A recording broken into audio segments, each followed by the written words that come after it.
I've been asked to host. I said, I'm the President of the United States. Are you fools asking me to do that? Sir, you'll get much higher ratings. I said, I don't care. I'm President of the United States. I won't do it. They said, please. And then Susie Wells said to me, sir, I'd like you to host. I said, okay, Susie, I'll do it. That's the power she's got. But I just, so I have agreed to host. Do you believe what I have to do? And I didn't want to do it, okay? They're going to say, he insisted. I did not insist. But I think it will be quite successful, actually. It's been a long time. I used to host the Apprentice finales, and we did rather well with that.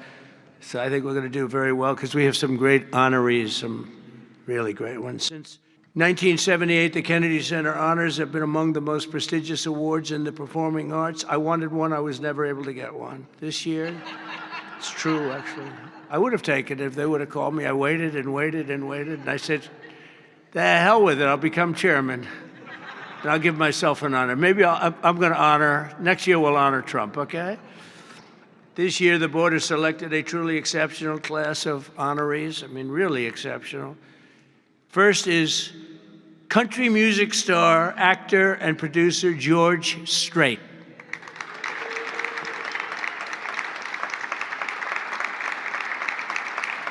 Great.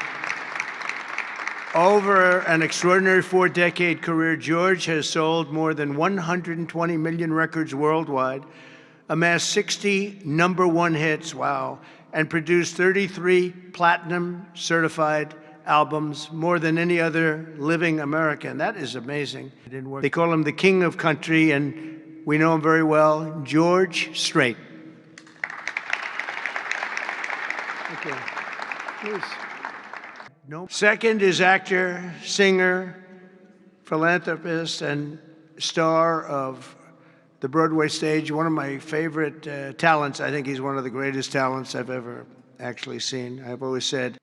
And he became an international sensation in the 1980s for his original portrayal of the Phantom of the Opera, one of the greatest ever, ever, ever, ever. Michael is truly a generational talent, had a voice that was unbelievable. It was unbelievable. There's never, I don't know, it's, Luciano Pavarotti had a very different voice. The power was incredible, magnificent. Michael had a different kind of a voice. These are just unbelievable talents.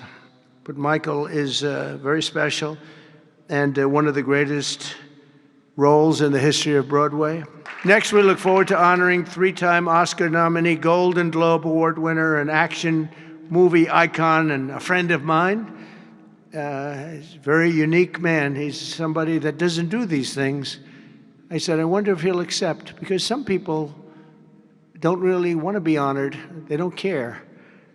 But he was very honored to be honored, I will tell you. He's a very special guy. A real talent, never been given the credit for the talent. There was nobody else could have done the roles that he did like he did. I'm not even close, and they've tried, and they didn't work out too well. His name is Sylvester Stallone.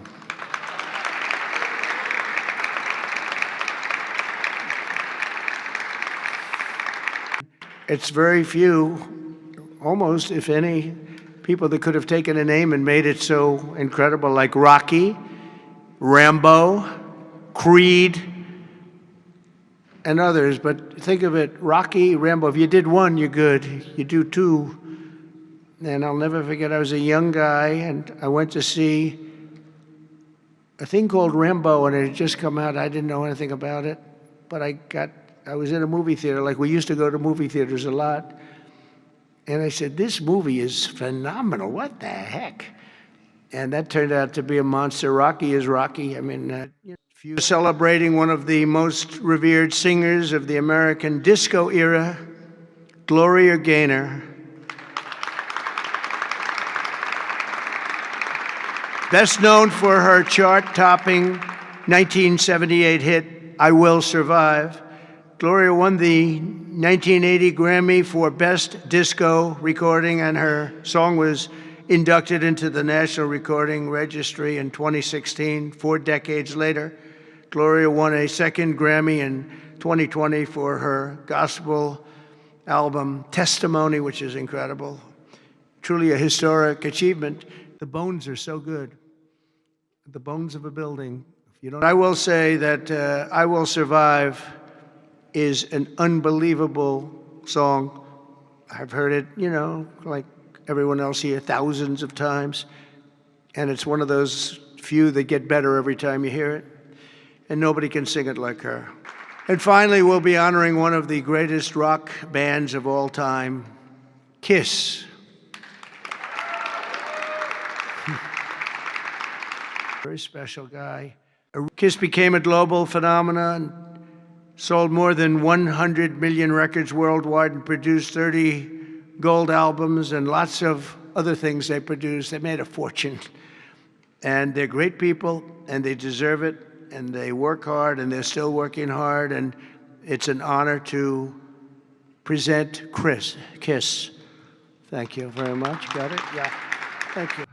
In a few short months since I became chairman of the board at the Kennedy Center, we have completely reversed the decline of this cherished national institution. It was being run down.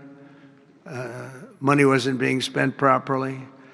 They were building things they shouldn't have built that nobody wanted instead of taking care of the great gem that it is. You look at the marble, look at the quality of the marble and the things that with a little fix-up and a little work, we can make it unbelievable. These columns, when you see them the next time, they'll be magnificent. I mean, we have some great plans for this. The bones are so good. The bones of a building. If you don't have the bones, you might as well forget it.